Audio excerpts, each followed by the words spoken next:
आखिरकार बांग्लादेश से लगातार एंटी इंडिया रिस्पॉन्स मिलने के बाद अब इंडिया ने भी एक प्रॉपर वे में बांग्लादेश को मुंह पर जवाब देना शुरू कर दिया है। बांग्लादेश में तख्तापलट के बाद 30 लाख हिंदुओं की जान और संपत्ति खतरे में आ चुकी है। बांग्लादेश में आरक्षण विरोधी आंदोलन तो एक बहाना लग रहा था। जिस तरह से आरक्षण खत्म होने के बाद भी लगातार बांग्लादेश में हिंदुओं पर हमले हो रहे हैं, उसे देखकर तो यही लग रहा था कि ये पूरा आंदोलन हिंदुओं के खिलाफ ही शुरू हो चुका है। अब हिंदुओं के घर जलाए जा रहे हैं, हिंदू महिलाओं को उनको घर से उठा लिया जा रहा है और मंदिर जलाए जा रहे हैं। जाहिर है कि इन घटनाओं को लेकर भारत रिएक्ट करेगा ही, लेकिन शेख हसीना के देश छोड़ने के बाद भारत की मुश्किल ये है कि बात करे तो वहाँ किससे करे। बांग्लादेश की करंट गवर्नमेंट यानी मियां खालिदा की सरकार लगातार भारत के खिलाफ डिसीजन ले रही है, लेकिन अब भारत भी टिट फॉर टेट पर आ चुका है। अब हम बात करते हैं भारत के उस रिस्पॉन्स की जो भारत ने बांग्लादेश को दिया। ये काफी इंटरेस्टिंग है, क्योंकि जब भी बांग्लादेश अपनी टेक्सटाइल इंडस्ट्रीज को लेकर बड़ी बड़ी बातें करता था,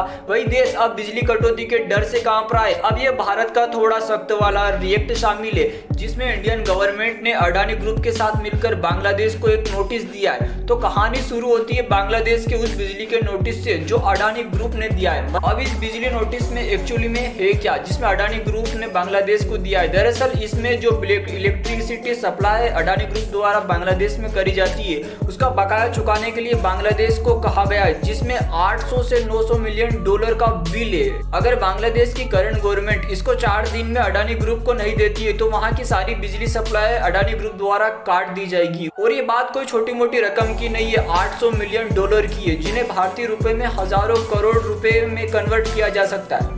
अब बांग्लादेश के लिए हालत किसी बुरे सपने से कम नहीं है। ये जो बिजली का झटका उन्हें देने की बात हो रही है, वो उनकी पूरी टेक्सटाइल इंडस्ट्री को खतरे में डाल सकता है। अब बात यह है कि कपड़े बनाने के लिए 2 चीजें बहुत जरूरी होती है, पहला पानी और दूसरा बिजली। पानी तो बांग्लादेश को भारत से मिलता ही है, गंगा नदी और ब्रह्मपुत्र के जरिए, लेकिन बिजली अब वो भी भारत से ही जाती है। यहाँ के खासकर झारखंड से कोल पावर प्लांट के जरिए बिजली बांग्लादेश को एक्सपोर्ट की जाती है। मतलब हम तो उन्हें एक फ्रेंडली कंट्री के तौर पर ट्रीट करते आ रहे हैं शुरू से।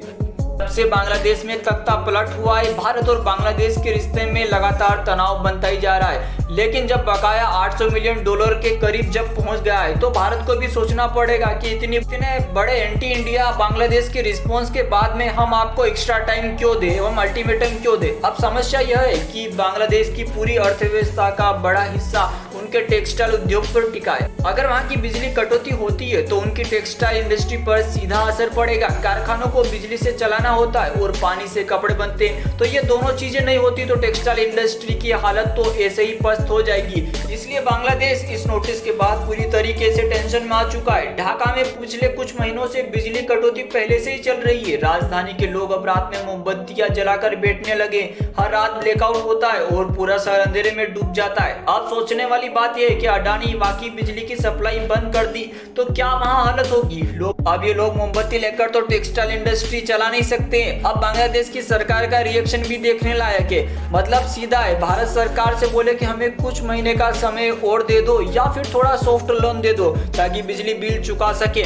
लेकिन बांग्लादेश का दोहरा चरित्र देखिए, इन्हें लोन भी चाहिए, बिजली भी चाहिए और इनको दोस्ती भी फ्रेंडशिप वे में आगे बढ़ानी है। लेकिन बांग्लादेश में जो हिंदुओं के खिलाफ लगातार घटनाएं हो रही है, उनको रोकने में इनकी आंखें बंद हो जाती है। लेकिन अब सवाल ये उठता है, क्या भारत उनकी बात मानकर उन्हें डेडलाइन एक्सटेंड करेगा? क्या भारत बांग्लादेश को सॉफ्ट लोन देगा ताकि ये एक बड़ी रकम चुका सके और बिजली मिलती रहे, या फिर भारत इस मामले में दूरी बनाए रखेगा और बोलेगा कि अडानी साहब खुद ही डील कर लो। भारत सरकार क्या करेगी यह तो देखने की बात है, लेकिन अडानी ग्रुप का स्टैंड साफ है कि अब उन्हें जल्दी से जल्दी ये पे आउट करना होगा।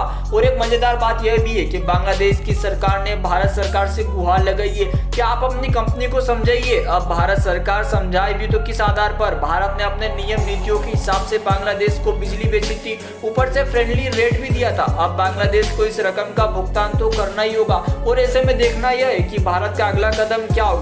अब इस पूरे मामले में एक बात साफ हो जाती है, अंतर्राष्ट्रीय रिश्ते दोस्ती से भी चलते हैं, लेकिन एक लिमिट तक ही। जब मामला देश हित का आता है, बांग्लादेश में हिंदुओं के खिलाफ हो रही हिंसाओं का आता है, तो भारत को अपना रुख सख्त करना ही पड़ा है। और भारत का ये जो रुख सख्त हुआ है ताकि बांग्लादेश पूरी सिचुएशन को समझ पाए कि भारत के बिना बांग्लादेश की अर्थव्यवस्था आगे नहीं बढ़ सकती है। दोस्तों आपको दोस्तों आपको क्या लगता है कि क्या भारत का रुख बांग्लादेश के खिलाफ सख्त और भी ज्यादा हो जाना चाहिए ताकि बांग्लादेश इस बात को समझ पाए कि बांग्लादेश में रह रहे हिंदुओं की सुरक्षा के लिए उसे एक्शन लेना ही पड़ेगा। मिलते हैं किसी नए वीडियो में, तब तक के लिए जय हिंद जय भारत। वीडियो को लाइक और चैनल को सब्सक्राइब जरूर करें।